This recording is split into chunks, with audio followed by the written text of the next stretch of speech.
Imagina un mundo envuelto en las arenas del tiempo, donde un pequeño pueblo de pastores se transformó en la superpotencia más colosal que la humanidad jamás haya conocido.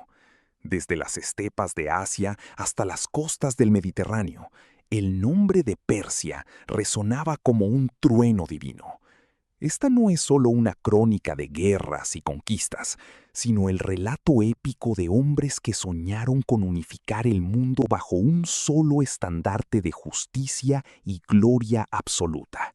Para comprender la magnitud del ascenso persa, debemos retroceder a un mapa fracturado por imperios brutales y ambiciones desmedidas.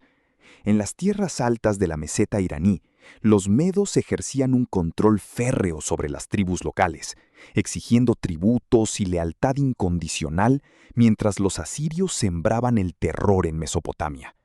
Los persas, en aquel entonces, eran vistos apenas como vasallos insignificantes que pastoreaban sus rebaños bajo la sombra de gigantes. Sin embargo, en el corazón de estas montañas sagradas latía un espíritu indómito que pronto encontraría su voz. El escenario estaba listo para un cambio tectónico, un giro del destino que comenzaría con el nacimiento de un niño, cuyo linaje estaba marcado por profecías oscuras y la promesa de un imperio que desafiaría toda lógica conocida por los hombres de aquella remota antigüedad. La leyenda de Ciro el Grande comienza envuelta en el misterio de los sueños proféticos del rey Medo Astiages, quien vio en sus visiones a su propio nieto usurpando su trono y extendiendo su dominio por toda la tierra. Temiendo por su poder, el monarca ordenó la ejecución del infante, pero el destino tenía otros planes, mucho más ambiciosos. El niño sobrevivió, oculto entre pastores, nutriendo su alma con la sabiduría del desierto y la dureza de la vida rural, hasta que el momento de reclamar su herencia fue inevitable. Ciro no era un simple guerrero, era un visionario que comprendía que el poder real no emanaba solo de la espada, sino de la capacidad de inspirar a otros a seguir una causa mayor. Su ascenso marcó el fin de la hegemonía meda y el nacimiento de una nueva era imperial. Cuando Ciro finalmente se rebeló contra el opresivo dominio de su abuelo Astiages, no lo hizo solo como un usurpador, sino como un libertador de las tribus oprimidas. La batalla de Pasargada fue el punto de inflexión, donde el ejército medo, cansado de la tiranía, decidió desertar y unirse a las filas del joven líder persa. En un movimiento estratégico sin precedentes, Ciro no castigó a los vencidos, sino que los integró en su nueva administración, creando así la base del primer estado multiétnico del mundo. Esta política de tolerancia y respeto mutuo se convirtió en el sello distintivo de su gobierno, permitiendo que la expansión persa fuera vista no como una invasión destructiva, sino como una reorganización del orden mundial bajo una justicia que antes resultaba completamente inimaginable para los pueblos conquistados por la fuerza. La mirada de Ciro se dirigió entonces hacia el oeste, donde el legendario rey Creso de Lidia, famoso por su incalculable riqueza, observaba con recelo el crecimiento del nuevo gigante oriental. Creso, confiado en su fortuna y en los oráculos que le prometieron la destrucción de un imperio, cruzó el río Alis para enfrentar a los persas en una campaña que cambiaría el curso de la historia. Tras una serie de enfrentamientos brutales y el asedio inesperado de la ciudadela de Sardes, Ciro demostró su genio táctico al utilizar camellos para asustar a la caballería lidia. La caída de Lidia no solo entregó a Persia las minas de oro más ricas de la época, sino que también puso a las ciudades-estado griegas de Jonia bajo la influencia directa de la administración de los aqueménidas, expandiendo sus fronteras hasta el mar. Sin embargo, el desafío definitivo para el gran monarca persa se encontraba en las imponentes murallas de Babilonia, la joya del mundo antiguo y centro de la cultura mesopotámica. Mientras el rey Nabonido se alejaba de sus responsabilidades religiosas, el pueblo babilónico veía en Ciro a un redentor más que a un invasor extranjero. Mediante una maniobra de ingeniería asombrosa, los persas desviaron el cauce del río Éufrates, permitiendo que sus tropas entraran en la ciudad sin derramar una sola gota de sangre. Ciro entró como un rey legítimo, honrando al dios Marduk y emitiendo el famoso Cilindro de Ciro, considerado por muchos la primera declaración de derechos humanos, permitiendo que los judíos exiliados regresaran a Jerusalén y reconstruyeran su templo, consolidando así un legado de benevolencia que resonaría por milenios en la memoria de las naciones. La muerte de Ciro en las lejanas fronteras contra los masagetas dejó un vacío inmenso que su hijo, Cambises II, intentó llenar con una ferocidad y una ambición que rozaban la locura, según los relatos posteriores. Cambises dirigió sus ojos hacia el valle del Nilo, decidido a conquistar el antiguo y misterioso Egipto. La batalla de Pelucio se convirtió en leyenda por la astuta táctica persa de utilizar gatos, animales sagrados para los egipcios, como escudos frontales para evitar el fuego enemigo. Egipto cayó ante el poder persa, convirtiéndose en una satrapía vital para el imperio. Sin embargo, mientras Cambises consolidaba su dominio en África, en el corazón de Persia se gestaba una conspiración silenciosa que amenazaba con desmoronar todo lo construido, alimentada por impostores y tensiones internas que pondrían a prueba la supervivencia de la dinastía entera. Fue en este momento de incertidumbre total cuando surgió la figura de Darío el Grande, un noble de la casa aqueménida que, junto a 6 conspiradores, logró derrocar al falso monarca para reclamar el trono. Darío no solo tuvo que sofocar rebeliones en cada rincón del imperio, sino que tuvo que reinventar por completo la estructura del Estado para evitar que colapsara bajo su propio peso.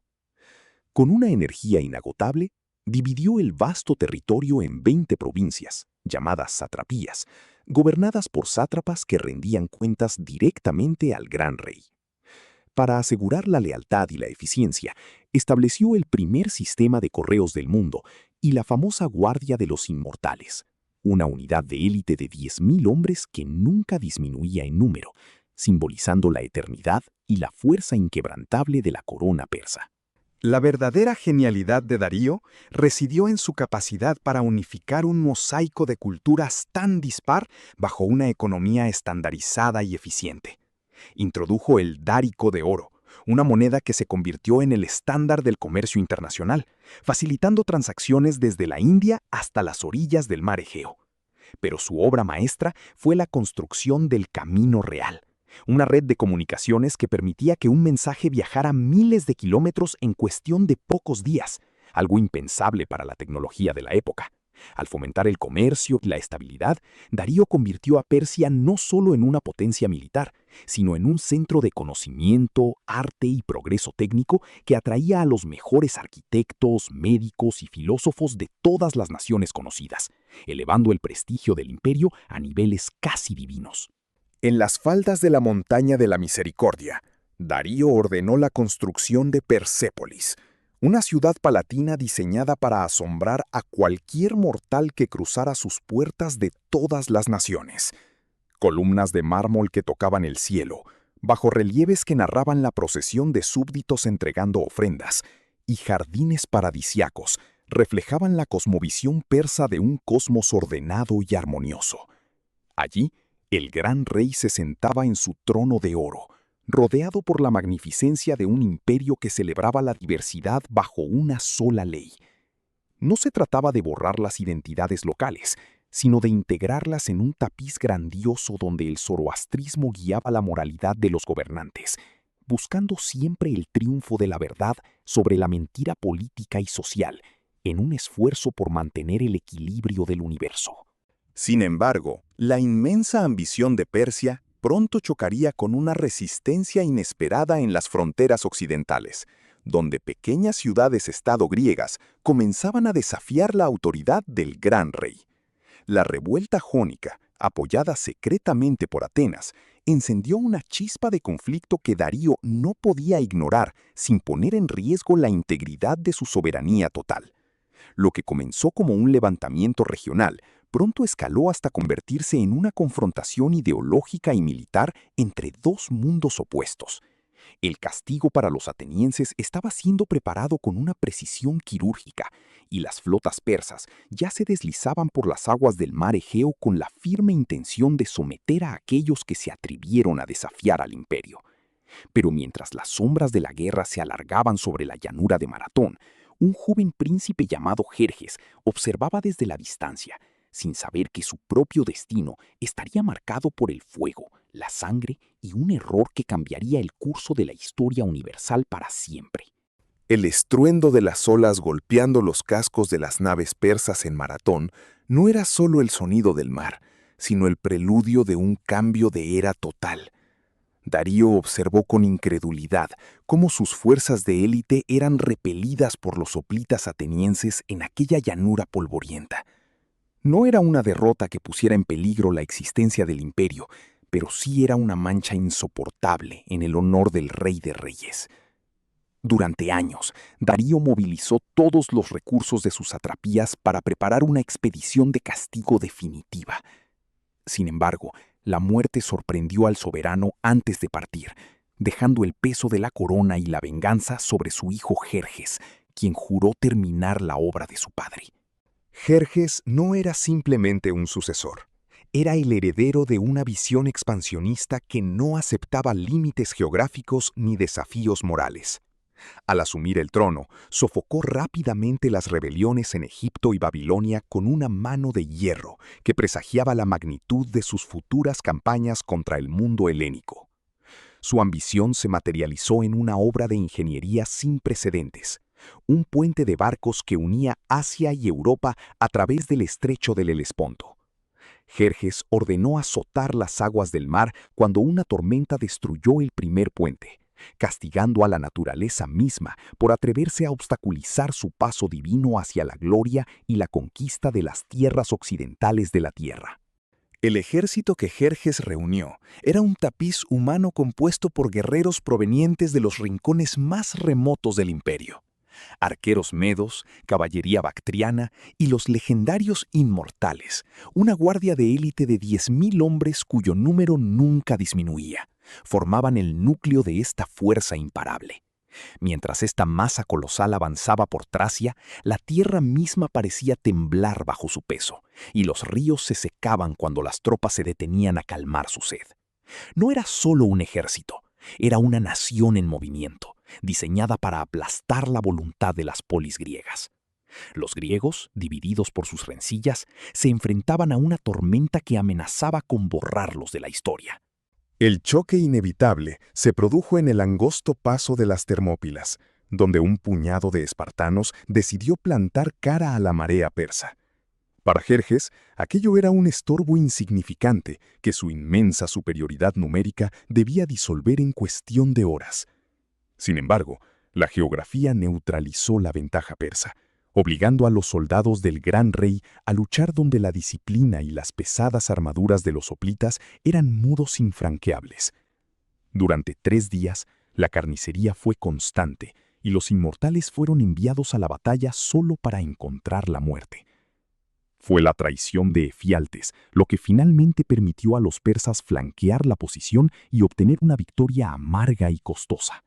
Con el camino hacia el sur despejado, las tropas de Jerjes avanzaron hacia el Ática, encontrando una Atenas evacuada que fue entregada a las llamas en un acto de retribución.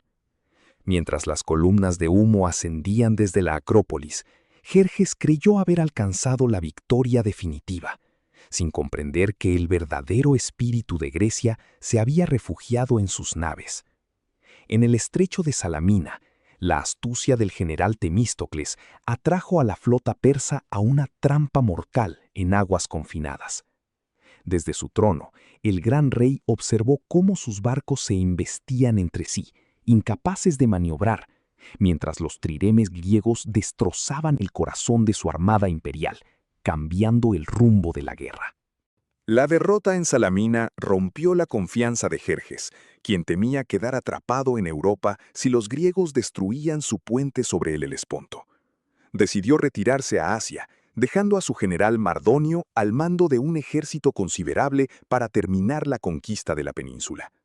No obstante, en la llanura de Platea, las fuerzas coaligadas de las ciudades griegas lograron una victoria decisiva que expulsó definitivamente a los persas del continente europeo. Este revés militar no significó el colapso del imperio, pero sí marcó el fin de su expansión hacia el oeste. El imperio que se extendía hasta la India tuvo que replegarse sobre sí mismo, centrando su energía en la administración. A pesar de los fracasos en Grecia, la vida dentro de las fronteras persas seguía siendo un modelo de sofisticación administrativa que el mundo occidental apenas podía imaginar. El sistema de satrapías permitía que la justicia del gran rey llegara a los rincones más lejanos del imperio, garantizando la paz interna y el comercio fluido. El camino real era la arteria vital por la cual circulaban correos veloces que recorrían miles de kilómetros en pocos días, una proeza logística asombrosa. En las cortes provinciales, la cultura persa se fusionaba con las tradiciones locales, creando un entorno multicultural donde el arte y la religión zoroástrica florecían bajo la protección de un gobierno centralizado y poderoso. Tras el asesinato de Jerjes en una conspiración, su hijo Artajerjes I ascendió al trono en un clima de inestabilidad que lo obligó a cambiar la estrategia militar por la diplomacia. Comprendiendo que no podía conquistar Grecia por la fuerza de las armas, el nuevo monarca comenzó a financiar a diferentes bandos en las guerras que desangraban a las polis griegas. Los persas se convirtieron en los árbitros de la política helénica, utilizando sus vastas reservas de oro para debilitar a Esparta y Atenas alternativamente. Esta guerra fría de la antigüedad demostró que el poder del imperio persa no residía únicamente en sus lanzas, sino en su inmensa capacidad económica y estratégica global. Con el paso de las décadas, la corona de los aqueménidas comenzó a pesar sobre soberanos menos capaces, y la pureza de la administración se vio empañada por la corrupción y las intrigas palaciegas. Artajerjes II tuvo que enfrentarse a la rebelión de su propio hermano, Ciro el Joven, quien contrató a 10.000 mercenarios griegos para intentar usurpar el trono. Aunque la rebelión fracasó en la batalla de Cunaxa, el hecho de que un contingente extranjero pudiera atravesar el corazón del imperio reveló una vulnerabilidad crítica. La cohesión que fue el orgullo de Ciro el Grande empezaba a fracturarse bajo el peso de rivalidades dinásticas constantes y la ambición de generales ambiciosos. Mientras el gigante persa se sumía en una lenta decadencia burocrática, en el extremo norte de Grecia, una nueva potencia estaba forjando su destino bajo el mando de Filipo de Macedonia y su hijo Alejandro. El imperio persa, todavía inmenso y aparentemente imbatible en sus números, ignoraba que la visión de un joven conquistador estaba a punto de colisionar con su milenaria supremacía. Darío III heredó un trono rodeado de peligros, con satrapías descontentas y una maquinaria militar que ya no inspiraba el mismo terror de antaño. Las fronteras occidentales vibraban de nuevo, pero esta vez no era una simple revuelta, sino una invasión total que buscaba reclamar el mundo. El joven Alejandro cruzó el Helesponto en el año 334 a.C., llevando consigo no solo falanges macedonias, sino una ambición que eclipsaría a cualquier monarca anterior. En la batalla del río Gránico, los sátrapas locales subestimaron la furia de la caballería de los compañeros, permitiendo que el invasor estableciera una base firme en Asia Menor. Darío III, aunque inicialmente distante, pronto comprendió que no se enfrentaba a una simple incursión de mercenarios, sino a una fuerza de la naturaleza decidida a desmantelar su legado. La maquinaria persa, tan vasta y lenta, comenzó a movilizarse mientras las ciudades griegas de Jonia abrían sus puertas al conquistador, marcando el inicio de un colapso que transformaría la geografía política del mundo antiguo para siempre. El enfrentamiento decisivo en Iso reveló las grietas tácticas de un ejército basado en números sobre la cohesión. En las estrechas llanuras costeras, la inmensa superioridad numérica persa se convirtió en un obstáculo, permitiendo que la carga directa de Alejandro hacia el carruaje real sembrara el pánico absoluto. Darío III, temiendo la captura, huyó del campo de batalla, dejando atrás no solo su tesoro, sino a su propia madre y esposa en manos del enemigo. Este acto no fue solo una derrota militar, sino un golpe mortal al aura de invencibilidad del Rey de Reyes. Mientras Alejandro avanzaba hacia el sur para someter Tiro y Egipto, el prestigio de los aqueménidas se desvanecía en los susurros de los cortesanos y los pueblos sometidos. En las llanuras de Gaugamela, Darío preparó el escenario perfecto para sus carros falcados. nivelando el terreno para que su caballería pesada pudiera aplastar finalmente a los macedonios. Sin embargo, la genialidad táctica de Alejandro volvió a prevalecer, encontrando un hueco en el centro de la línea persa para lanzar su estocada final. La huida definitiva de Darío hacia las montañas de Media marcó el fin efectivo de su autoridad, mientras las grandes capitales del imperio se rendían sin resistencia. Babilonia y Susa entregaron sus incalculables tesoros de oro, financiando la campaña macedonia y sellando el destino de una dinastía que había gobernado el mundo conocido durante más de 2 siglos de esplendor y orden administrativo. La llegada de Alejandro a Persépolis representó el clímax trágico de esta epopeya, donde el corazón ceremonial del imperio fue consumido por las llamas en un acto de venganza simbólica. La destrucción de los palacios de mármol, cuyas columnas sostenían la historia de Ciro y Darío el Grande, marcó el paso de la antorcha de Oriente a Occidente. Poco después, el asesinato de Darío III a manos del sátrapa rebelde Besos privó a Alejandro de su gran rival, obligándolo a presentarse como el legítimo sucesor de los aqueménidas. Al adoptar las vestiduras y el protocolo persa, el conquistador reconoció que, aunque había vencido a los guerreros, la cultura y el sistema de administración imperial persa eran esenciales para gobernar un dominio tan vasto. Tras la muerte prematura de Alejandro, su vasto imperio se fragmentó entre sus generales, dando paso a la era de los Seleucidas. Durante décadas, la influencia helénica intentó fusionarse con las tradiciones locales, pero el espíritu persa no podía permanecer subyugado por mucho tiempo. Desde las estepas del noreste surgió una nueva potencia, los partos, liderados por la dinastía arsácida. Estos guerreros nómadas recuperaron gradualmente las tierras de Irán, desafiando incluso la expansión de la todopoderosa Roma. Las legiones romanas aprendieron a temer las flechas de los arqueros a caballo partos, especialmente tras la desastrosa derrota de Craso en Carras, donde las águilas de Roma fueron humilladas y el equilibrio de poder en el mundo antiguo se restableció bajo un nuevo estandarte persa. El resurgimiento definitivo de la gloria persa llegó con los sasánidas en el siglo III de nuestra era, cuando Ardashir I derrocó a los partos para instaurar un imperio más centralizado y fervientemente religioso. Bajo esta dinastía, Persia vivió una segunda edad de oro, donde el arte, la arquitectura y la fe de Zaratustra alcanzaron su máxima expresión de sofisticación. El rey Sapor I demostró al mundo la fuerza de este nuevo imperio al capturar vivo al emperador romano Valeriano, un suceso sin precedentes que quedó tallado en los acantilados de Nakhché-Rostam. Durante siglos, los sasánidas fueron los únicos rivales dignos de Bizancio, manteniendo fronteras que separaban 2 visiones del mundo en una lucha constante por la hegemonía regional.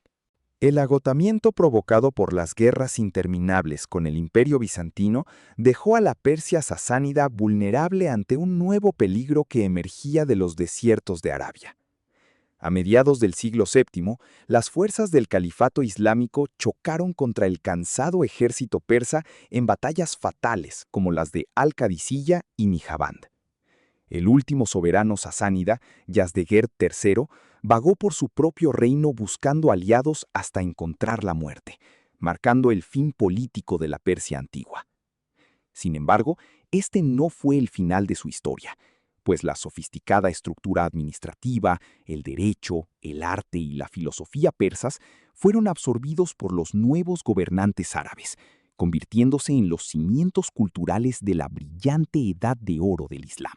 La influencia de Persia sobrevivió a sus propios conquistadores, civilizando a los árabes, a los turcos y a los mongoles que atravesarían sus tierras en los milenios venideros.